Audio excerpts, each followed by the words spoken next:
Have you seen that replay, buddy? All right, man, I'm done talking to you. You can't be done talking to me. You're right here facing me. I back. Trust me, I back. Damon! 60 G's, baby!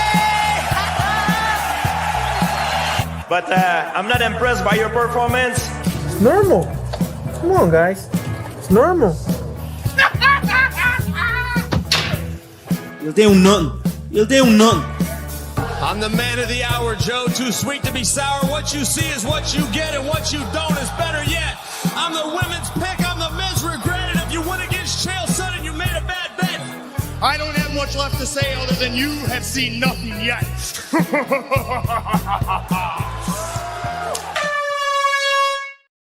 What's happening, Fight Week Show fans, Fight Week Show people? Then we are back with another episode of Dust Top Shakedown. And joining me this evening, we got my brethren them, we got McDane, we got Crossover, we got Sterling, and we got two debutants in the house, Greeny from Combat Kings, and we got my brother Sad. How's everybody doing, man? Let's start with Sad, and we'll go around the table. How you doing, Sad, man? I could be doing better. Do you know what I mean? A traumatic experience over the weekend, having to see somebody I hold close to my heart get dunked and knocked out in the first round. But in life, I'm doing good, man. In life, I'm doing good. But MMA wise, you know what I mean? Sometimes you got to pick yourself up, move on. Do you know what I mean? The best man won in the fight, and it was rough seeing that happen to Hermanson, wasn't it? Yeah, I actually backed him as well, bro. How did this guy call it, bro? You know, I backed Hermanson before that fight as well. Oh, mate, honestly, I've had a mare, bro. This don't even get me started on my predictions for UFC 317 because it was a complete fail from me, mate. Probably went Borshev too. Probably. Yeah, it was. Actually, I didn't go Borshev. Actually, I didn't. Oh, okay. You know what I mean? I took some W's, but majority L's, to be honest. But nah, big up to you guys, man. Thank you for having me, my bro. No. That's what's up, man. You know what I mean? Greeny, hey brother. It's nice to finally have you on the show, man. We met at UFC London. We know about your work. Salute to you, my bro. And I was gassed when I was talking to you earlier on. Like, you know what, we're gonna have you on the show, man. Likewise, man. I'm pleased to be on.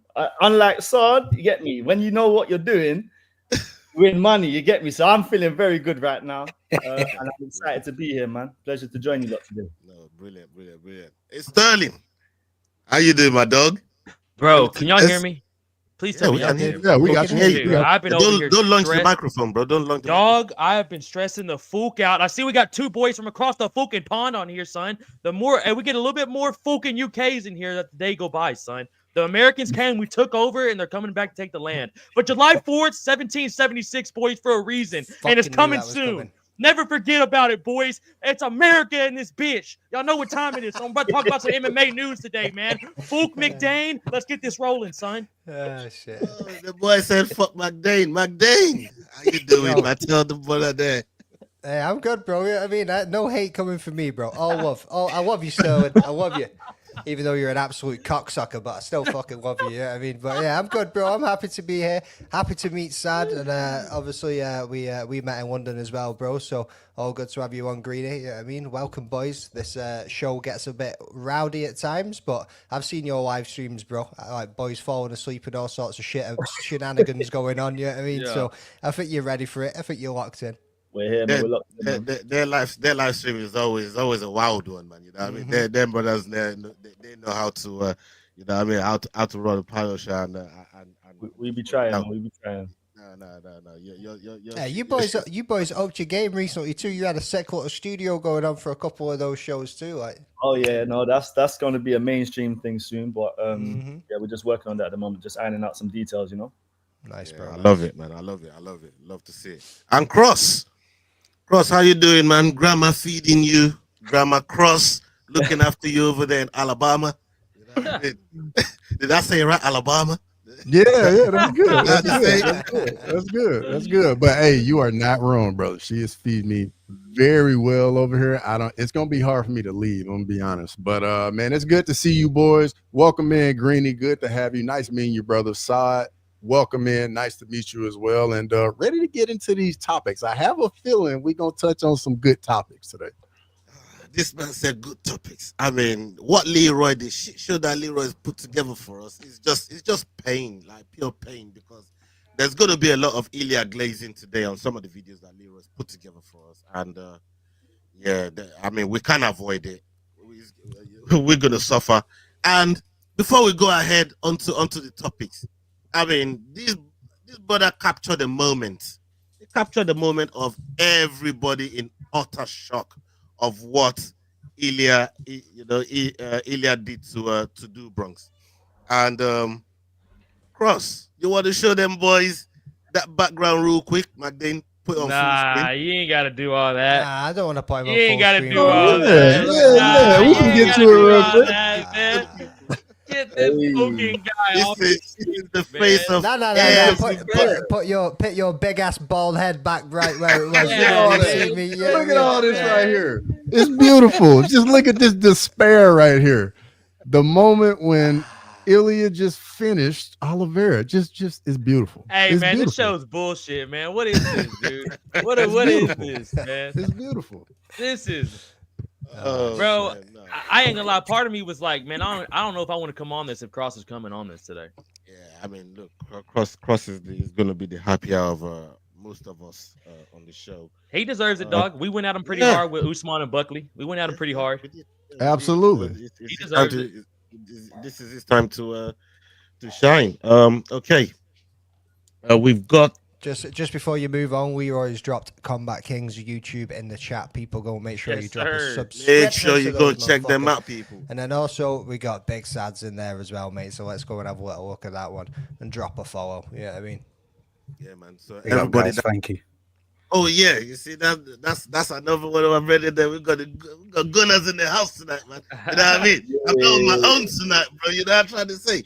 I got my goons over here with me tonight. Yeah, I'm feeling good. Yeah, man. All right, let's get to the next to the first topic that Leroy put here. The UFC pound-for-pound rankings have been updated following UFC 317. John Jones is nowhere to be found after announcing his retirement. Ilia Topuria has claimed the #1 spot after his knockout win over Charles Oliveira. Islam Makhachev slides to #2, with Merab Dvalishvili now sitting at #3. Alessandre Pantoja also made a big jump, moving up 4 spots to #5 after submitting Kai Kara France. I mean, look, we all know the craziness about the rankings, McDay. And you see, every time they ask Dana, it's like, I don't do this shit. You not do this shit, right? But we're seeing Ilya back there. I mean, Islam back there with behind Greeny. But Ilya rising to #1 pound for pound. Like, does it fit the bill, or do you think it should still be Islam, considering Islam didn't lose? I feel like it should still be Islam. Yeah, I seen a post earlier on today on Twitter that was saying if you look at the fights won, or the winning streaks of the people that they've both beaten, and the winning streak for the people that Islam has defeated was like 58 or something. The winning streak of the people that Ilia Topuria defeated was 3. But then you need to look at who Ilia Topuria's defeated and how he's done it. I mean, Islam has beaten everybody and he's done it in spectacular fashion. He's been dominant. But Ilya's just got that one-punch knockout power. He's just KO'd Volk, Max, and Charles Oliveira. So, yeah, I mean, Islam should still be pound for pound #1. Fuck crossover. Cross. I know this one's a difficult one for you because we did try to ask you on the last stream, and I know this one's going to be a little bit difficult for you, but now seeing Islam being moved off the pound for pound, table, like how do you feel about that #1? Because I know you like Islam as well, but you fuck with Ilya heavy. How are you feeling about this? So I'm gonna go at it like this. I think it makes sense if you look at the quality of competition. Both guys have it, but if we look at the way Ilya got it done, finishing all 3 of them back to back, like that's got to mean something. And then on top of it, we know what Islam has in front of him. Like he's gonna have an opportunity to go back to #1 if he goes up and beats JDM.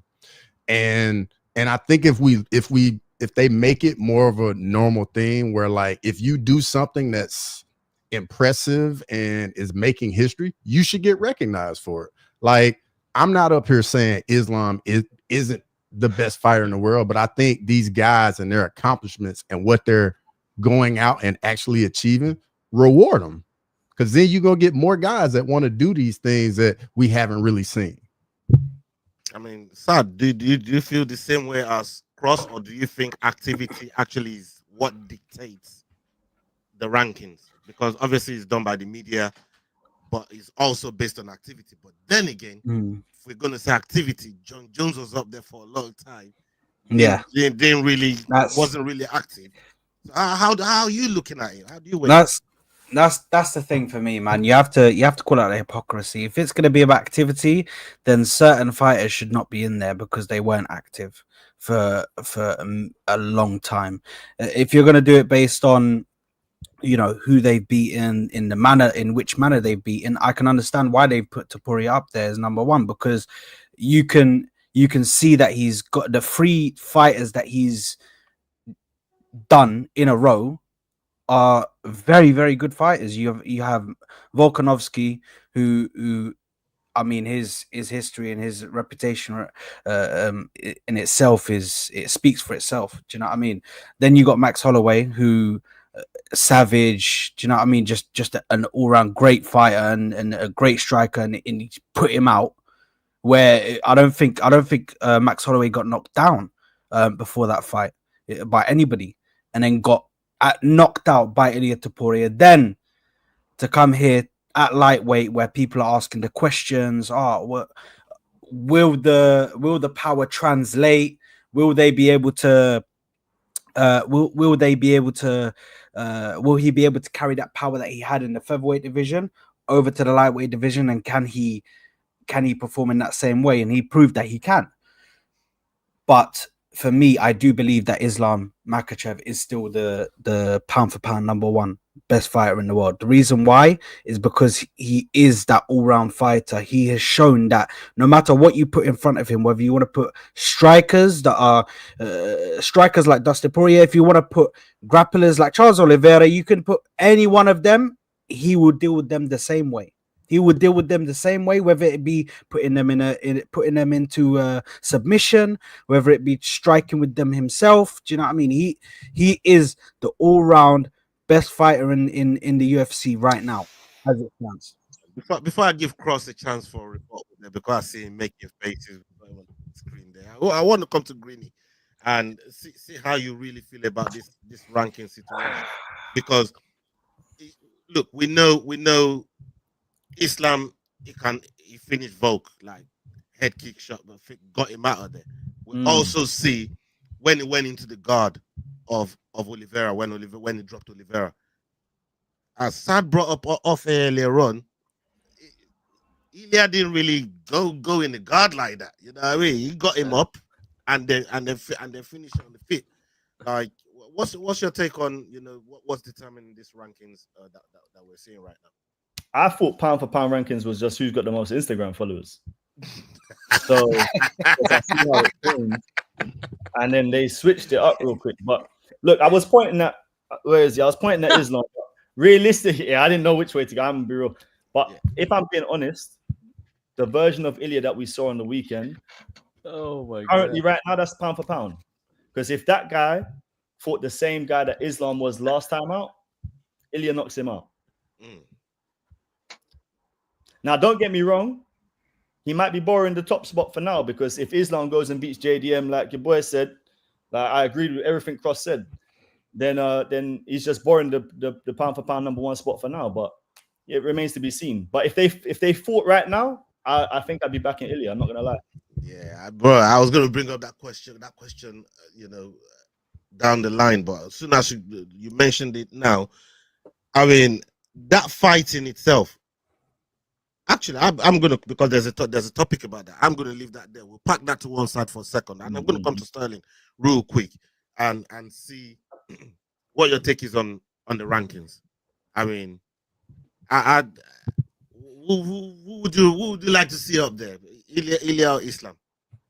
Bro, probably Ilya, dog. just because he's been way more active and he's actually going up to fight dudes, not fighting little featherweights all the time. You know what I'm saying? I mean, it's not Islam's fight, but I'm just being honest. Most of his recent fights are two dudes from fucking featherweight. So I got to give it to Ilya, bro. The way this man's absolutely fucking sparking legends like Volkanovski, Max Holloway, beat Josh Emmett in 5 rounds, beat Bryce Mitchell. Like, he's beating everybody they put in front of him, bro. And then what he did to Charles Oliveira, dog. I don't like the little Spanish fella, but I got to give it to him, bro. This dude is a bad motherfucker, son. No, he's. By the way, can we just sorry to interrupt? Can we just stand here and just give a round of applause for Josh Emmett's chin, bro? Because come on, 5 rounds. His chin. You're right. You're right. And this is a brother that can hit just as hard as Ilya. Maybe they were both respecting each other, but I don't know. But how that fight got to 5 rounds is amazing. It's one of like world's mysteries. We're always gonna wonder how that fight got to 5 rounds. Yeah. On our pod, we have a nickname for Josh Emmett, and it's White Woodley. White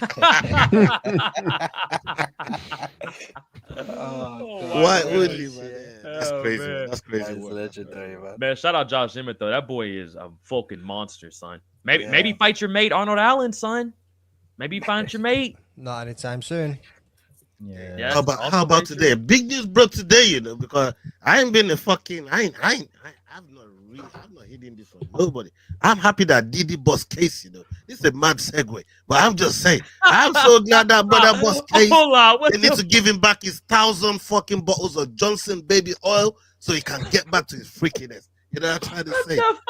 Bro, just let that man out today. Yeah? That's crazy. 30 million, you know what I mean? Crazy that man get back to his freakiness. Hey, Diddy. You know what I mean? Hey. Sound like you trying to get invited, boy. Eh? I was just about to say, it sounds like Ola wants to go to the fucking party. Bro, no. I'm just saying they never charge the shit that they were charging him with. Those weren't federal crimes, brother. Those were never federal crimes. You know what I'm trying to say? That man he's just a freaky ass motherfucker, man. I see which side you on, Ola. I get it. I see which bro, side you I'm on, just on the side of freedom. Like, boy, free that. I brother. get it. You know what I mean? Ola, we gotta support our own kind. We gotta support our fellow African Americans, brother. I get it. Come on, bro. You know what I mean? Shit. I get it.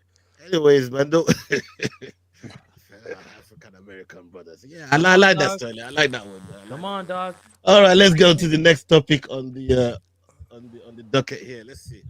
Khamzat Chimaev attempted to go after Sean Strickland today on X. Khamzat first posted this, showing that he is now in the US ahead of his middleweight title fight against Dricus du Plessis at UFC 319. He followed up with this. He added the wrong Sean Strickland, and he put a middle finger with a couple of laughing crying emojis. The individual that he added responded saying, "The f*** did I do?" Khamzat replied, "Sorry bro, I don't know how to use Twitter. Wrong guy."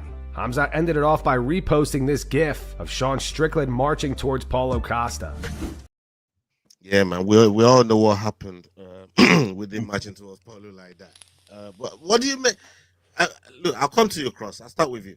What do you make of these two guys that used to be real cool? They were good brethren at one point, and it's turned into this. Like, what do you make of it now? I think people from that part of the world, like there's a certain level of respect you have for everybody one way or another. And I think what ended up happening with the whole Sean Strickland thing, when we saw the video of him like come inside the octagon after a fight that he wasn't even fighting in, and then took a swing at one of the fighters that actually won the fight, it's just that culture is very big on respect. And I think him knowing Sean Strickland and knowing the relationship they have, I think that had a lot to do with it. Of course, Leroy got something like that to say. Leroy, you dickhead. Don't you worry about me at the parties I'll be going to, bro. You know what I'm trying to say? Don't worry, don't concern yourself about it. You're the one with the dungeon. Jesus. 720p Ola nips out there. Yeah, I mean, take that top off, Ola. Take that top off, Ola. The shit that I was seeing in the transcript was crazy. They said the bitches were wrapping it up and running it back like it was liquid gold. That's what they said. So what is that? What they said Didi was gonna do with it? They said Didi would play with it. They said Didi would play with it. I was like, what the fuck is going on? They called it a That shit's tootsie roll, crazy. That shit's crazy, man. I don't ever come to Hollywood, bro. It's bad. Back to Hamza and Strickland. Do you think, obviously, them two in the same weight class now? I mean, we're bound to really see these two maybe go at it again. If you believe Hamza's gonna beat DDP, how many of you? Well, Greeny and Sad, what do you think about the match between DDP and Hamza? I want to get that from you first. It's DDP. That's gonna be a winner. It don't matter what Hamzat does. He hasn't even fought a proper middleweight, so I don't want to hear nothing. He'd lose probably to Sean Strickland, though. I ain't rating the guy. You get me? You can take that straight back to somewhere else because he ain't gonna win. You get me? Yes. Listen, boy, take that back to Alabama. These boys are starting wars. We cross over take today, that back bro. to Alabama. It's sad what you say, I respect the man's opinion. He just doesn't know any better. It's okay. It's all good. I'll be real with you, man. When you have a fighter that can pick someone up mid-fight and go to Dana White and start talking about contracts while the guy is there held up, and this guy said to me he hasn't fought real middleweights. This guy, no, there is no timeout. There's no timeouts. There's no timeouts. There's no timeouts. You let me land. You let me land because this guy came in and said there's only one guy, DDP, whatever you did, yeah. You done that, yeah, but you need to relax because you don't act like this guy just came out of nowhere and they started giving him title shots. Let's not act like he came out of nowhere.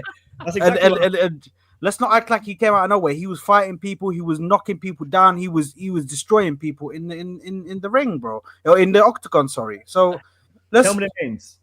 Robert Whitaker. Old. No. Okay, Robert Whitaker. Well, it was a Robert Whitaker. He completely just. I've never seen someone tap so quick. That's a real middleweight, right? Never seen tap. A rabbit. Former welterweight. One of the greatest middleweights ever. But still, what are you doing here, man? But still, you know what I'm saying? Where do you rank him in middleweight then, Robert Whitaker?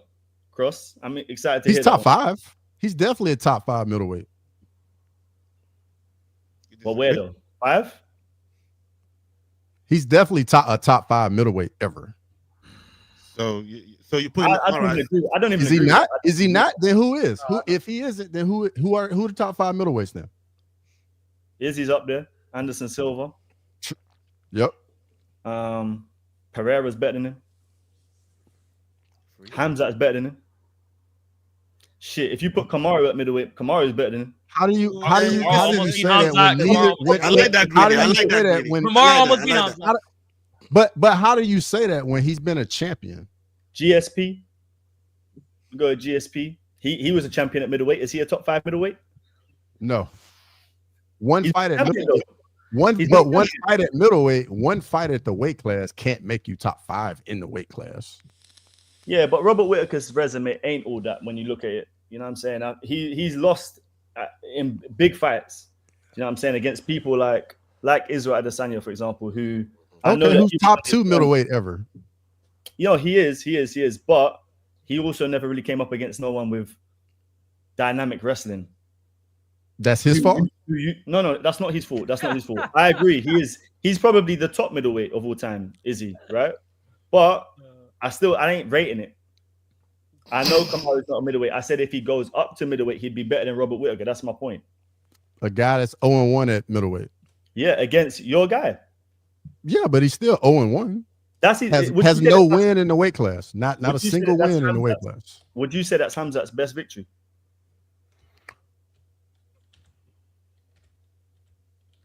I would say Hamzat's best victory for me would be Gilbert Burns. I think the Gilbert Burns win is the best win. Former welterweight are still welterweight too. And I'll tell you why. I'll tell you why. I will tell you why. They both needed extra rounds. They both needed extra rounds to be really. They were gonna get Hamza out of there.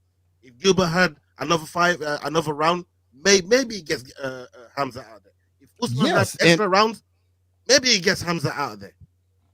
Or at least bro, beat him. we can sit here and say maybe all we want to. I'd say it's his best win because he faced so much adversity and got through it. Hamzat said, Like that's when you really find out about a fighter. Yeah, but Hamzat himself said Usman was his hardest fight. That's what he said. And he broke his hand. But he didn't ask what his hardest and fight Usman was. broke his hand. He asked what his best win was. Very true. Very true. I just don't feel like Hamzat's resume has any top middleweights on it for him to be deserving of a shot. I think Kyle Borrello is more deserving of a shot. I think Imavov is more deserving of a shot. Oberg? Oberg's wrong weight class. Oberg's at 205. Yeah. So, but I think those two guys for sure deserve a title shot before him. I know they're gonna fight for the number one contender spot themselves in France, which is gonna be a fun one. But yeah, I just don't think we've seen enough from Hamzat against top level opposition to think that he can walk in there with a champion who we've seen knock off good level opposition in recent times. Not a single wrestler. Not a single wrestler. You're right. You're right. And he got taken down by Darren Till a few fights ago as well. So his wrestling takedown defense might be a bit shaky, but you know, I just think that DDP is crazy enough to like catch him when he shoots or something.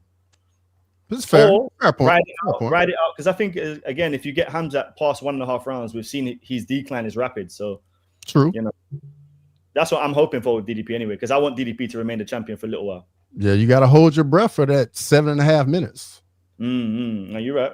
Man, I ain't gonna lie to you. I think we're speaking way too much sense here. Give Sean Strickland the trilogy. Fuck it. Sean Strickland, get the trilogy. Y'all are speaking way too much sense right now. This show got way too fucking John Anik, John Gooden right there. Sean Strickland for the trilogy. Let's go. Book it. We're coming for it, DDP. Let's go. Yeah, let's go to another video that Leroy put together for us there, man. And this one here brings us back to the power that Ilya is just rocking with, man. And I'm gonna ask some questions in and around it. Let's hear it.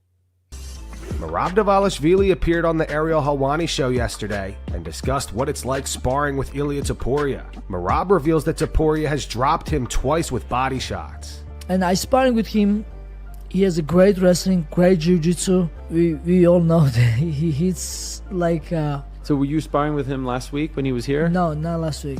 Man, I can't spar with him anymore because he hits hard. He hits too hard. Yeah, he dropped me 2 times from the body shot. Wow. Yeah. Thank God my head is fine. Yeah. And then every time I finished sparring with him, I was happy and thank God. It's over. It's over. Yeah. Sad, I'm gonna come to you first.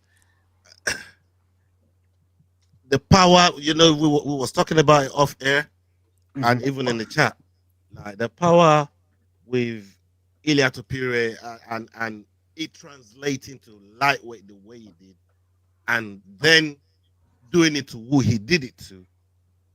What Merab was just saying there, and just being inspiring with him and feeling that power. Obviously, we know Merab's not a 55er, but all the same, we know how much of a tough guy Merab is. You know what I mean? So, what do you take from the power and then seeing it for yourself, exactly what he does, and you know, considering all the heavy-handed people that we got over there at 155 as well. How are you feeling about it?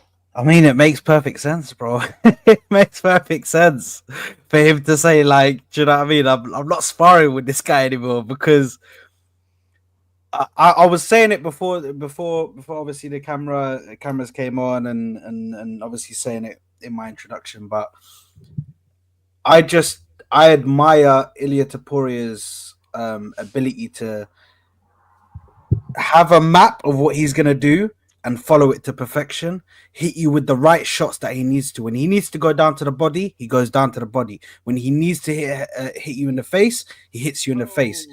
He's big up, bro.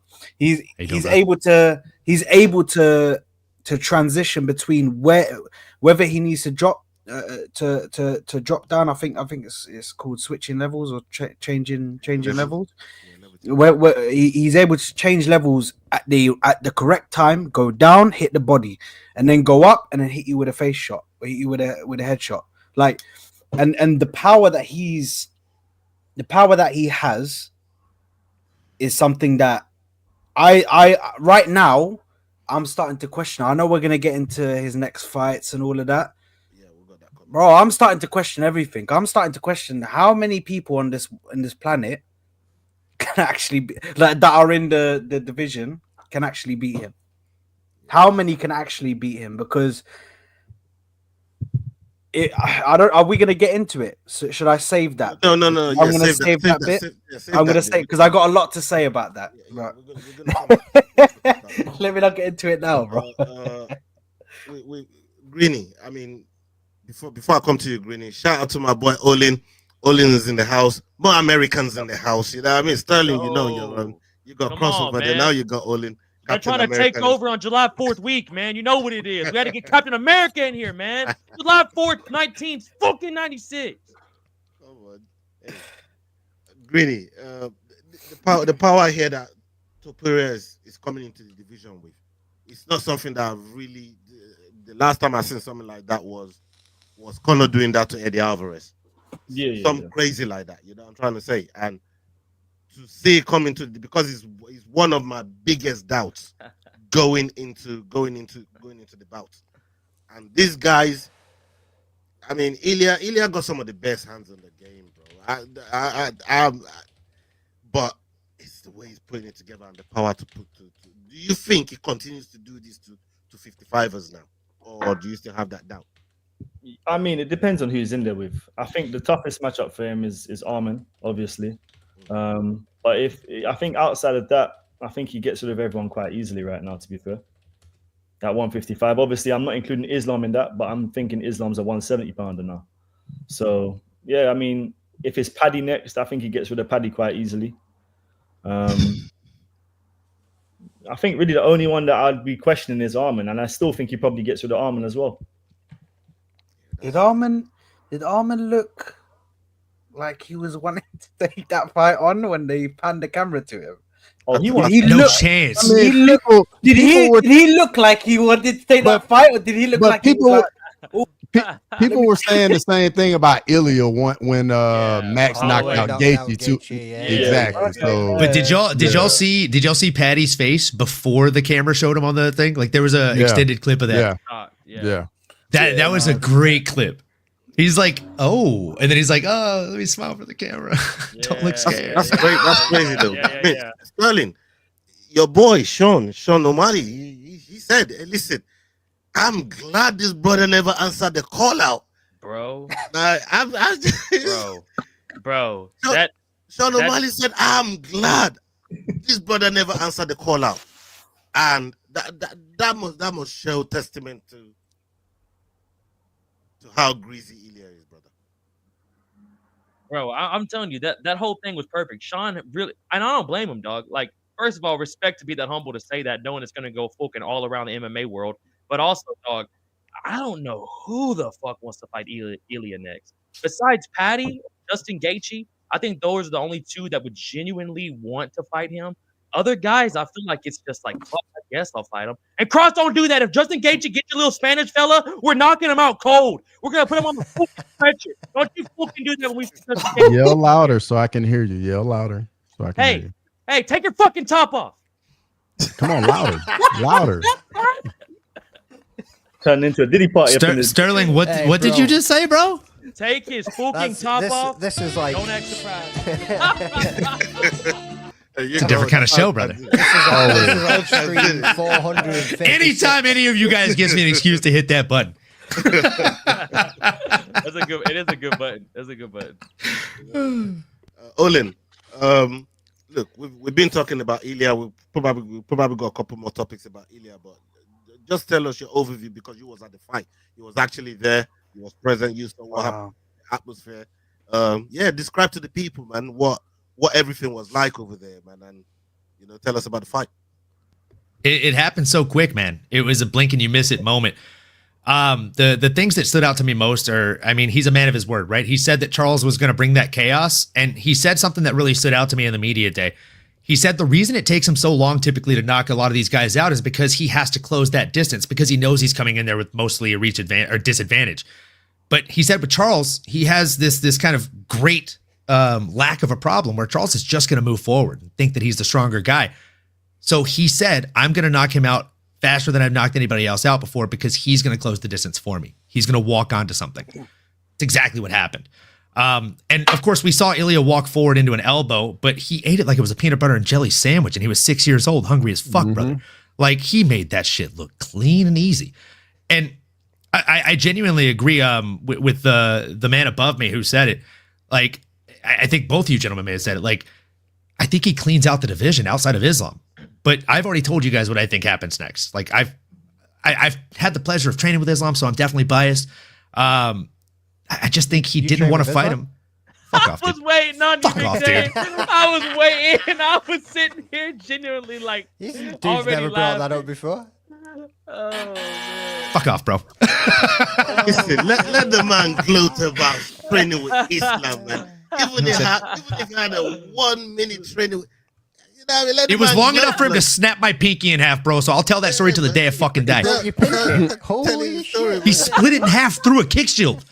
I had 6 people I hadn't spoken to for 4+ years text me after the Volk knockout and say, bro, his kicks are wild. You told us. It was hilarious. I'm like, yes, I know. It sucks every time it's cold out. I remember his strength of kicks. But yeah, I think he went up because if he fights Ilya, it's a lose-lose situation. If he wins that fight, oh, he fought another featherweight. If he loses that fight, oh, he got beat by a featherweight. He was never that good. He goes up. Ilya cleans out all these guys that Islam either has already beaten or would have beaten. Then he comes back down after 1 or 2 fights at 170, being the champ likely. And then he stakes his claim for being the GOAT, better than Khabib. Because if he comes back down and takes that belt from Ilya, I'm telling you, it's going to be hard to argue, bro.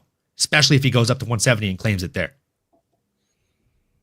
I hear that argument. I feel like, can I just say, I feel like they have, let's say for instance, yeah, Islam wins at welterweight, and then he wins 2 fights. Yeah, he wins the belt and defends the belt. Yeah, I feel like at that point they have.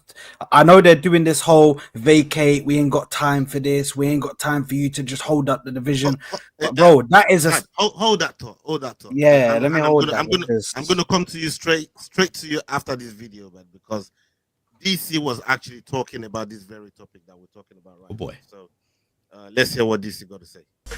Daniel Cormier still believes that Islam Makhachev would defeat Ilia Topuria. On his YouTube channel, DC posted his reaction to Topuria knocking out Charles Oliveira. He said the kid's very impressive. He's only 28 years old. He's only had 9 UFC fights and he's already a double champion. He's the real deal. Ilia Topuria is a real-life star, man. He really is. I think we're going to be watching this kid for a real long time. As long as he stays the course. He seems to be doing all the right things. As long as he stays the course, I believe he's going to be very valuable and in the championship picture or as the champion at 155 for a long time.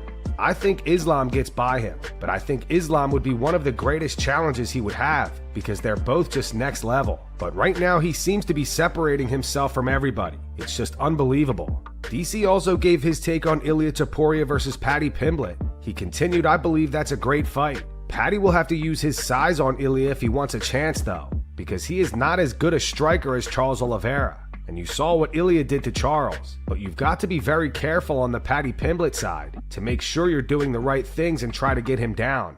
Charles didn't have much success taking him down. Yeah, sad. I mean, you know, you've heard what DC got to say there. DC is also, you know what I mean, part of the AKA guys, and that's the gym where, for the people that don't know, you know, where we they stand. That's my boy, DC.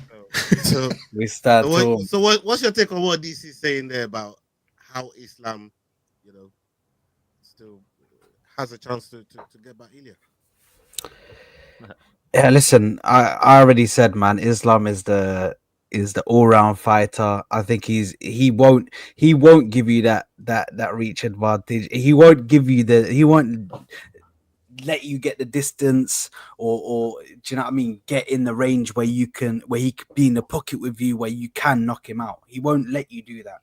He will play the long game. He will wait. If you want to sit there and try to throw punches, that's fine. But don't let him, because I understand that Ilia Topuria, yeah.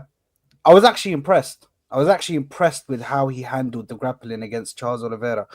even though Charles Oliveira did muscle him and get him to the ground very easily, but he still managed to get side control. He still managed to get out of it, although there was almost a leg lock at one point. Islam will not give him that. He would not give him that chance. He will not give him that ability. And if he gets him in any sort of choke, any sort of area to submit him, it's night. It's done, because his squeeze is powerful, bro. He will put you to sleep, no matter who you are. Doesn't matter if you got knockout power. Doesn't matter about this. Doesn't matter about that. Islam is a killer as well, bro. Let's not. I feel like everybody's forgetting what Islam brings to the table because of the hype of Topuria right now. It's all happening all at once. He's just done a madness. He's busy with it as well, man. Right, he's done a madness.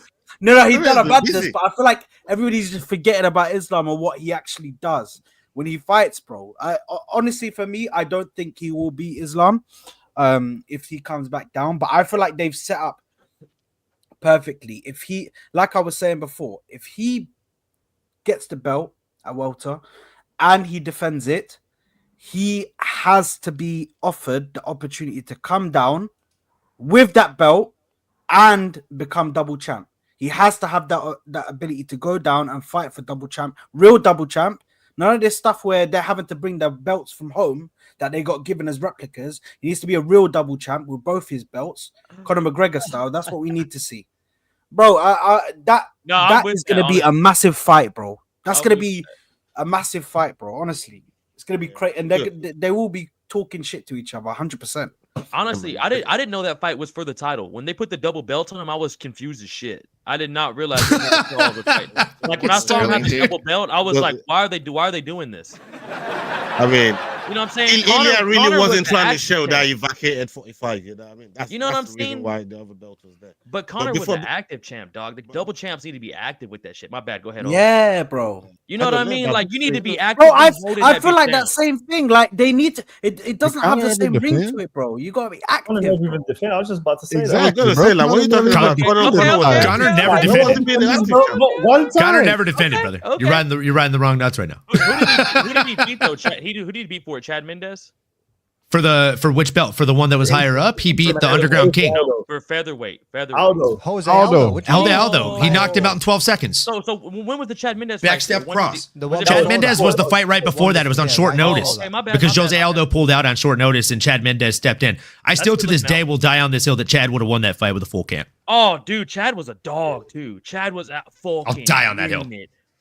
But that's on me. That's on me. Cross, I wanted to come to you with this question, especially on what DC was talking about there, because I'm not gonna lie, we tried to stick it on you on the watch along there, and you like, let me have my moment, let me have my moment. Oh, Ilya only just done it. Oh, it's only just happened. Why are you pressing me about that shit right now? All that shit you was talking, Cross. Today's the day. Let's hear it. Man. We're gonna ask you that question again. Judgment Day has arrived. Ilya, where you going, bro? Mr. You know you Adult love both changed of my them. picks. I tell you. I mean, first of all, before I get to my answer to that question, all that pressure you want to apply to me, I think we gotta put it into comparison now, guys. Like, Ilya supports a double champion in 9 fights in the UFC.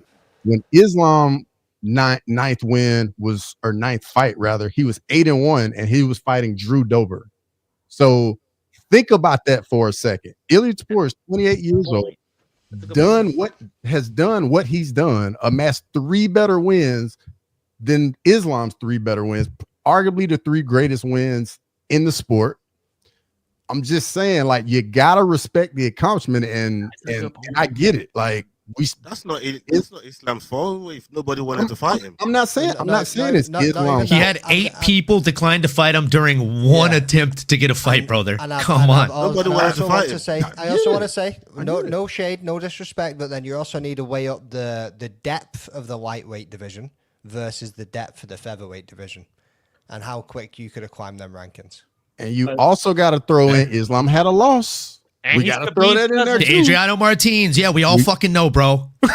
I throw that in there too. And he's Khabib's cousin. Let's also not forget about that. And we Dana also- and Khabib are close. And we also got to throw in Ilya. He was went also up a Khabib's division. dad's favorite fighter. I think there's a reason for that. Also worth You know what mentioning. I'm saying? brother. Like, He's Ilya special. went, Ilya went up a division, We guys. go tit for tat on this stuff, dude. A little bit of Making outside a help whole there. list. Bro, One here let's across the list. go down Making a a whole different list. path. Imagine your boy got KO'd by Jai Herbert. What fucking path would have his career gone? Yeah, because he got lit up by that head kick, brother. I was there. He almost did get So, knocked out. so now we're doing these hypotheticals. We're not. What- worried what about are you actually doing? happened. I know. You're talking about hypotheticals right now, this too. dude, I bro, was this not dude's talking. I was argument giving methods facts. are Speaking scandalous, ice bro. cold facts. Oh, bro. Almost as cold as those shades, brother. Together. Oh, Who was bro. putting a nice list together, man? I mean, great. Everyone else stated a fact too, but everyone else's doesn't matter. Oh, the only facts that matter in this conversation are yours, and it's always that way. Dang, got him. Well, so what? So what did I say? So McDaniel, what did I say that was incorrect? Nobody said you said anything incorrect. I literally just said the only facts that matter were the ones that you said. Is what you're saying basically. You disregarded that's what everyone no, else that's said. not and at you're all. no, you're not making comparisons though. We're giving you comparisons, and you're going, yeah, but this boy did it better. Yeah, but this boy did it better. Is that not a comparison? Not really. How is it You're not? not giving. If I You're not say giving if I say he did it better, you're not holding them in equal. You weight. guys, You're our leaning parents it are more fighting towards- again. Sorry, you'll have to always. excuse But- us. You're not holding them in equal weight. You're giving them more to your own side and your own opinion. You know what I mean? so what would you like for me to give Ilya? I mean Islam rather. Sound like a diddy fucking- party again. I know, yeah, about to say a fucking blowjob at this point, bro. Where are we going here? You know what I mean? Get on your knees, son. Right, hold on. Magdane, all right. From what DC is saying there, you know what I mean? Who and we didn't even really hear Cross because Cross was trying to put some points together, and I feel like he was still going to pick Islam anyways. Even though you're saying all these nice things about Oh, well, India, let's but you get didn't, back to his pick. you never, All right, let's yeah, let him you get never, back you to his never pick. got to All right, what it all was right. going to be. I mean, right now, present day, I probably still would lean Islam right now. You said all that about Ilya and Yeah, I still would go Islam right now. Cross, do you not I'm think clipping that. the winner of that fight is determined by the weight class it happens at? Well, I mean, the fight only happens at 55. I don't think it happens at 70. he's been the one talking about going to 70. If he wins the He's been the one 70, saying it. Ilya said he wants to go to 170 and chase him. That's a mistake. I think That's a mistake. That definitely is a mistake for sure. You want to fight a 198 pound Islam that just cut to 170, brother? Your funeral. So sorry for you. He's already strong at 155. Again, but does that not affect Islam going back down to 55? I don't necessarily think so. I think it plays. It's more a benefit for Ilya for sure, but I still think Islam handily wins that fight. I think he's so much bigger. He was bigger than Charles, bro. Like, he's so much stronger than Charles too. And if Charles was able to get Ilya down that easily, Islam's going to be able to keep him down easily. Respectfully. And I say that as an Ilya fan. There is weight classes for a reason. As Islam isn't also a dude that will happily sit in the fucking guard. You know what I mean? Like, No, he's going to literally transition to half guard and smash your face in. And then as soon as you try and turn your back or transition into a better position, you're giving something up, and he's going to take everything from you in that moment and make you tap out or snap or nap either way. I'll tell y'all what, though. If anyone's going to do it, it's going to be Ilya. Do you think Sambo will come into effect when it comes to this fight? Like 100%. Islam is not a stupid fighter, and he's not an egotistical fighter. He's not going to stand up and play that game with Ilya. He did it enough with Dustin, but I mean, like, I just don't think he's not. No chance. What do you think, Vinny? Do you think Sambo comes into it like to actually get past somebody like Ilya with what Ilya is doing with his hands right now? And we know that it's been well documented that Ilya's grappling is right up there too. Are we just going to overlook I think the that's striking though? No, I'm not ignoring it. I mean, let's not talk like Islam don't got no hands either. He actually dropped Oliveira the same way Ilya did. Like, he's got hands too. And Dustin Poirier is my favorite fighter of all time, and I mean, he was looking pretty damn good in the pocket with that guy. I mean, we're gonna disregard the finishing. Ilya is a better boxer. Yeah, but this is me. I knew that was coming. I was waiting. Fucking fight me, Cross. That's your lads, man. Like, come on. I mean, I could say Islam is a better kicker. He head kicked fucking Volk into oblivion. But to come back to you, Greenie, I mean, do you think Sambo would be the way to really neutralize what Ilya's going to be bringing?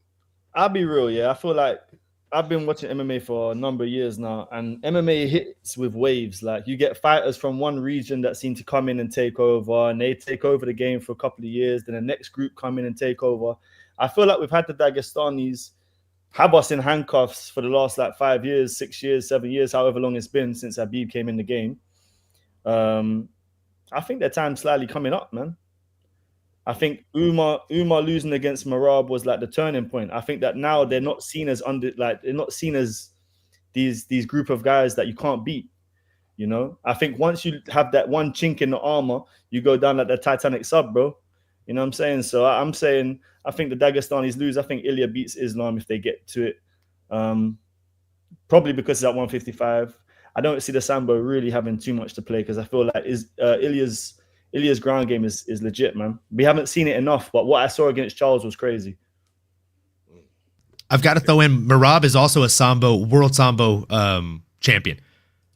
So it was Sambo versus Sambo in that fight. So in a sense, they've only been beat by their own weapon. That'd be very, very difficult for them. It was the cardio more than anything else. Oh, it was 100% the cardio. The dude's nickname is a machine, and I don't think it's a nickname. I think he was built somewhere. And he reps that Georgian flag too now. Yeah, he does.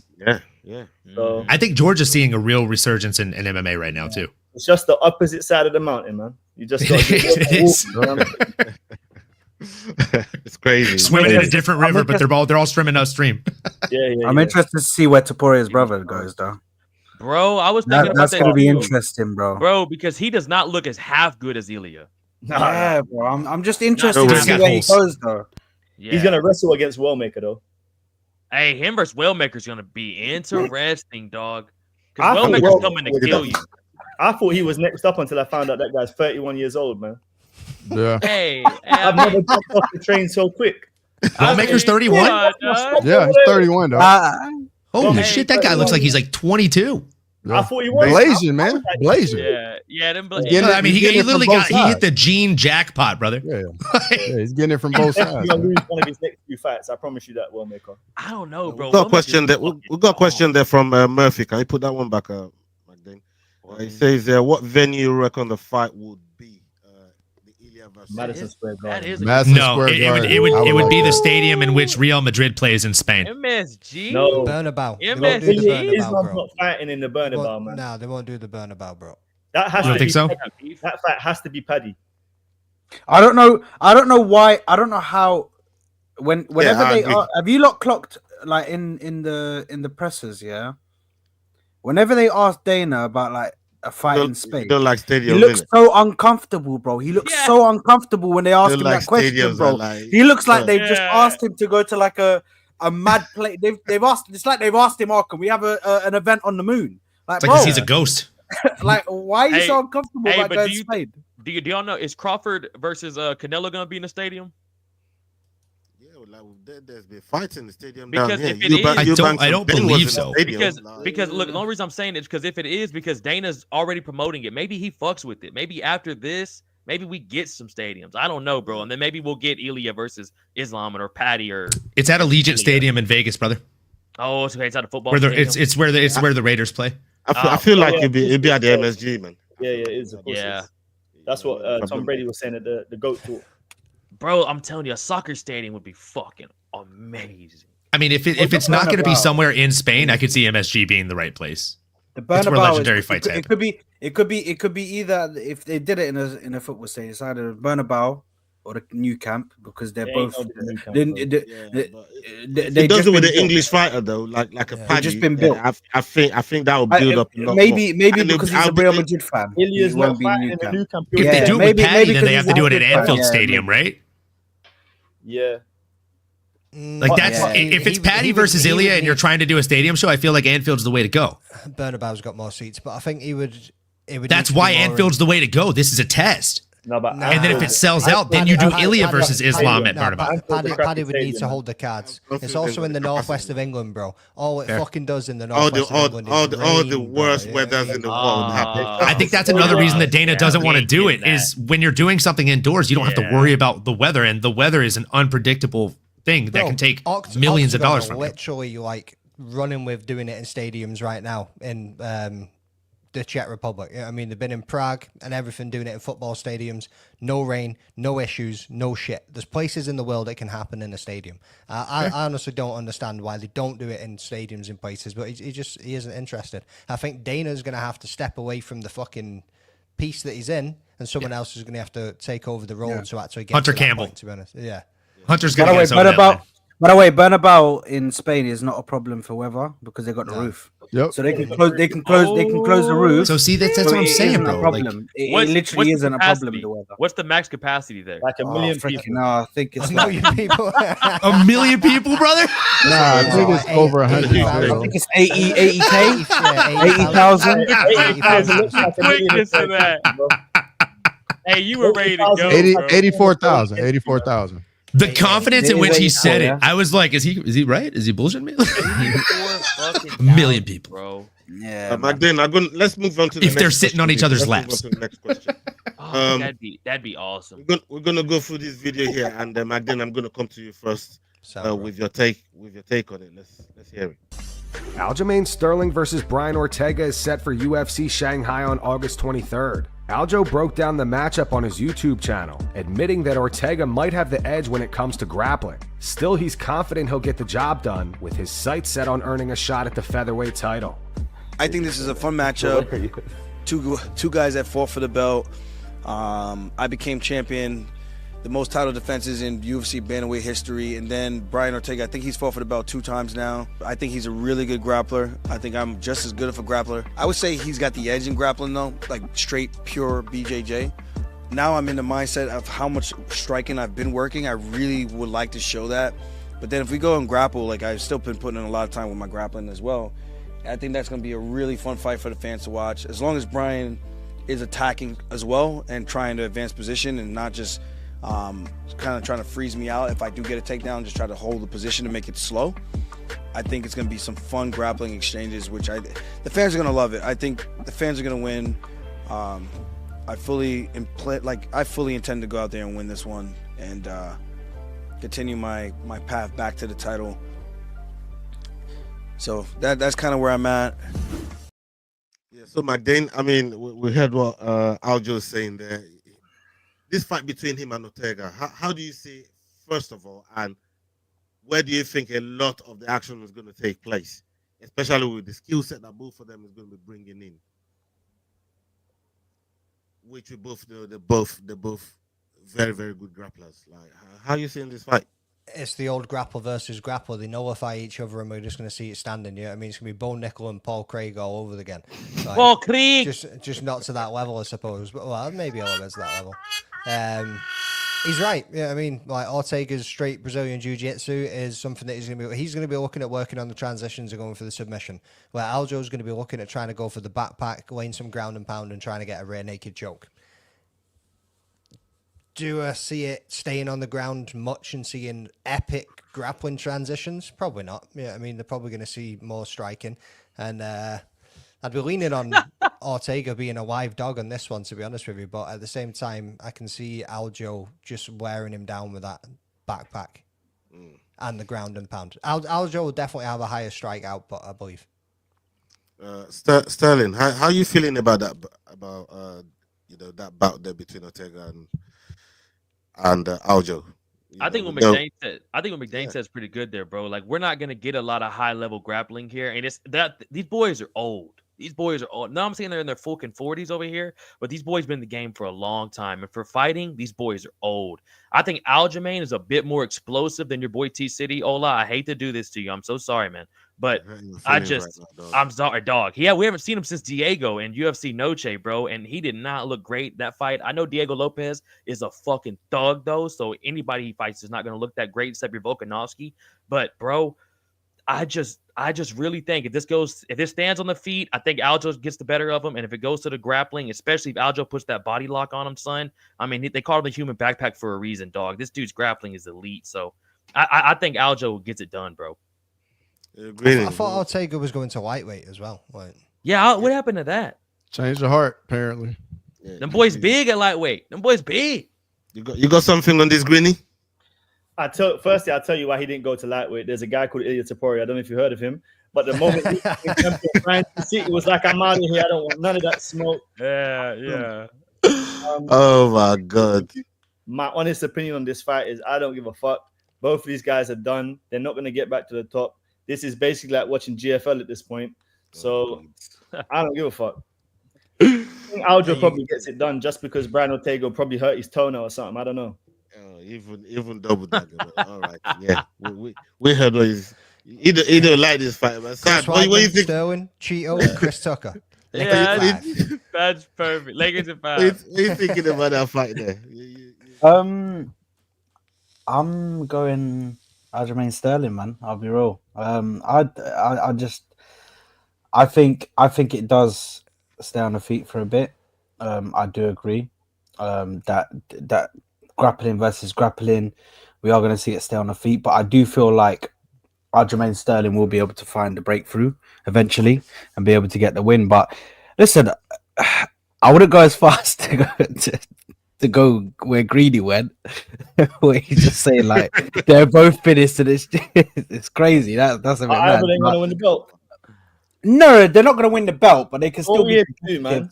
No, but they can still be. Second place. Okay, so they can still be competitive, can't they? Right. No. That's like what someone was saying about Charles the other day, but I was like, what? But it Charles who was saying that? Was it TK? Though. Yeah, big on TK, man. But like that this man can still put on some bouts, man. Like I And don't think they're they finished. Like, oh come on, back day. On the bus days. I wasn't gonna do that to T-City no more, man. Like, come on, man. Dang. Also, dog, these boys are still getting paid good. You got to think both these dudes are getting 6 figures to fight still. Like, where else can you go to make 6 figures in 25 minutes? I actually think we're gonna see some grappling masterclass, man, from these two, man. But I don't know. Everybody's killing this fight. What do you think to it, Ole? I mean, I'm excited as hell about this fight. I think this is going to be a great fight. I think it's going to be a really fun fight, and I think it's going to be a chance for Aljamain to showcase the things he's been working on in camp. Do I think it's going to be one-way traffic like Max Holloway versus Brian Ortega was? No, not a chance. I think it's going to be a competitive matchup. I think, again, I think it's going to be a close match. Brian is one of those guys that it really depends on what version of him shows up, and he is, like, make no mistake, one of those dudes that either shows up 100% or doesn't show up at all. We've seen it time and time again in his career. And if he shows up, I hope Aljo packed a lunch because it's going to be a tough night at the office for him. But I still do have Aljo in this fight. I think he's the slicker, faster striker. And he's also just really creative in there, man. I remember being a big fan of him when he first made it to the UFC. And the creativity of striking that he would unleash before setting up the grappling arsenal was just something to behold, man. It was always a good time. So I think this is going to be a banger. I think a lot of people are sleeping on what potentially could be a really, really good fight. Sarah Longo fight team have been doing quite well recently as well, so it'll be interesting to see what comes out of them. 100%. Is he still training with them boys, or is he over there with John Wood, like at Syndicate with like Marab and all them? He trains. Does that all? Yeah, he mixes it up. It goes between them. Okay. But he trains with Longo often. Shout out Ray Longo, absolute legend. Yeah, man. I say across that, put up a picture. You know what I mean, of him and come on. I don't even know. I don't know even if I want to be asking you questions about it, but go ahead. Olin got his picture up too. Yeah. That guy was pouring us shots of Funk Harbor rum, brother. I see. What are you saying, Cross? I was looking at that going, how's Owen in that twice? It's 2 pictures. Yeah. But I mean, I completely agree with Olin on this. I think T-City is, you don't really know what you're gonna get when he shows up. I mean, when he shows up, he definitely will scrap, but then he'll have other times and you're like, this is a totally different guy. And I think Aljo, like, if you look at all of his fights, man, he's every fight is so competitive, and that just shows you that this guy is very good very consistent, always shows up. And give me Aljamain in that.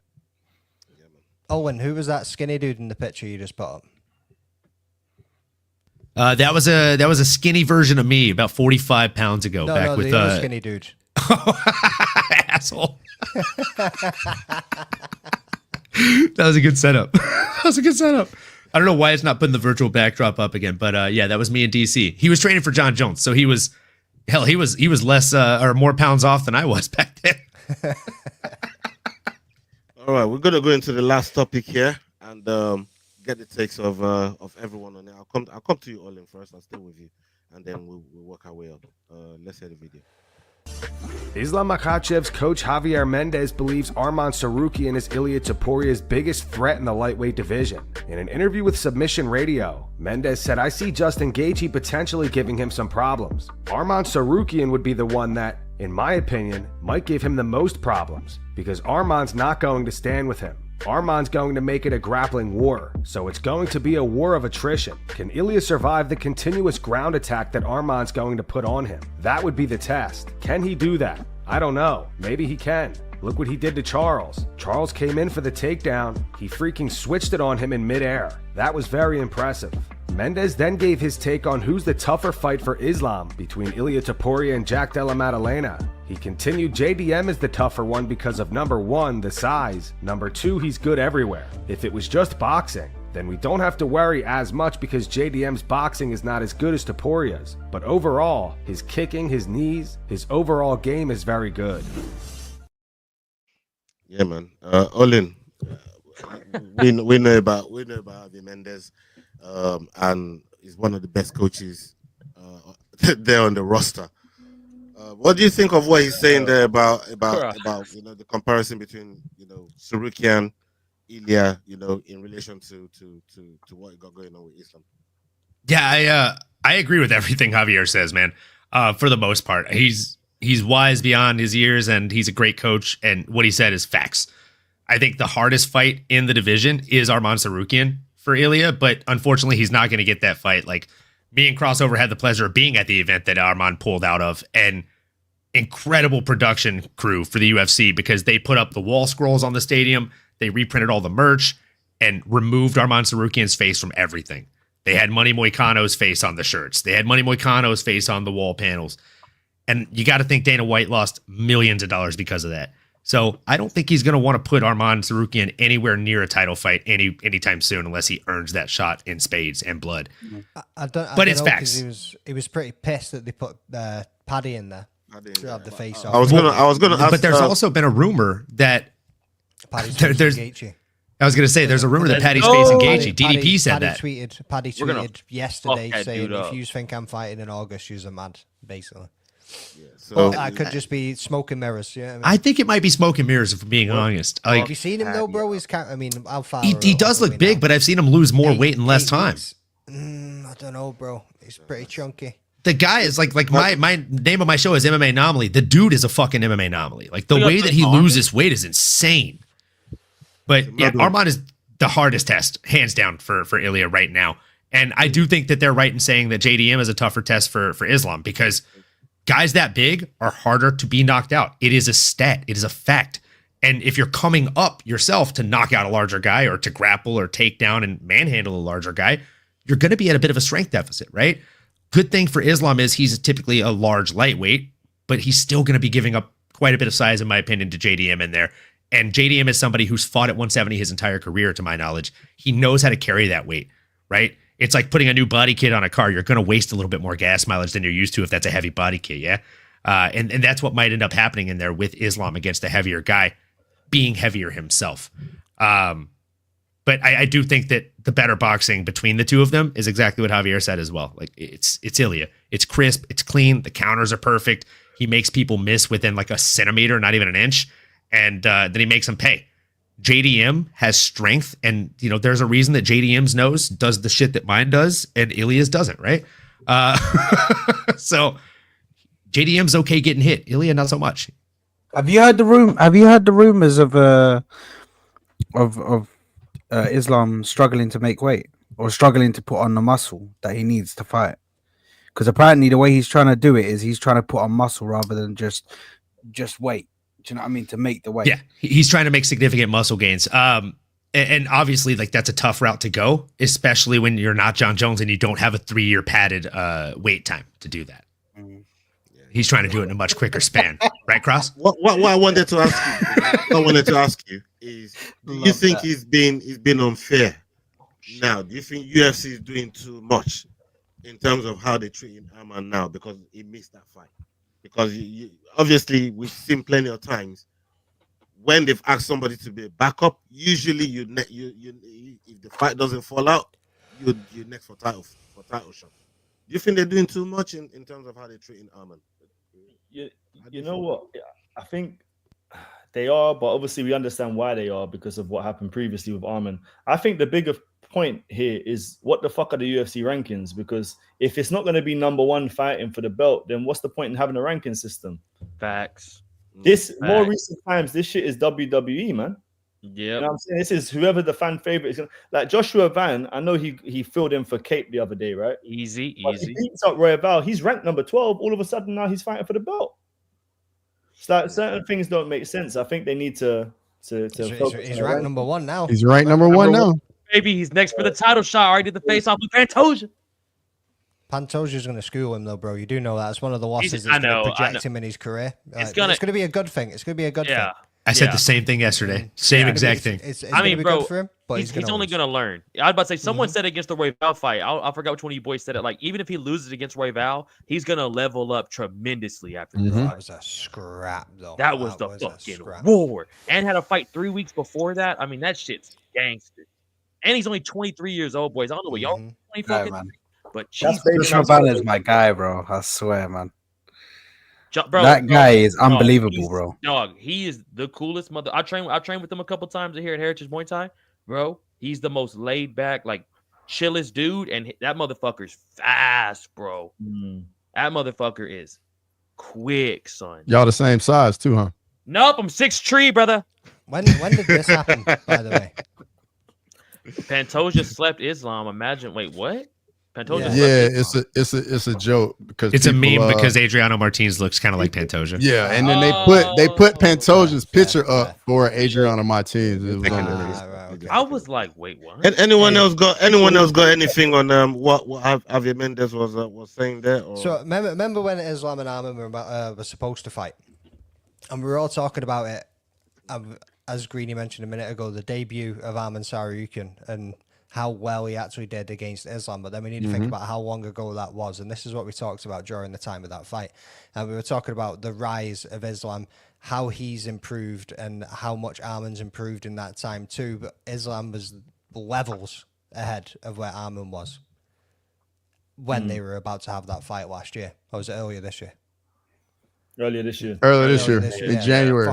January. Too many fucking fights. Bro, this year's flying too. This year's fucking flying. 7 months in already, son. Bro, it makes no fucking sense, dude. I have we've no only idea. had one good event.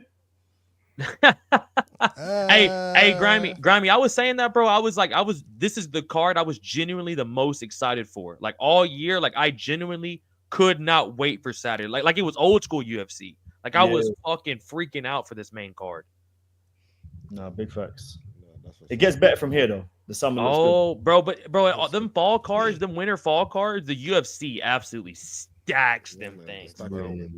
From September to December. I like what's coming up. Yeah, bro. Sterling. What's up? It's Greeny, bro, not Grimy.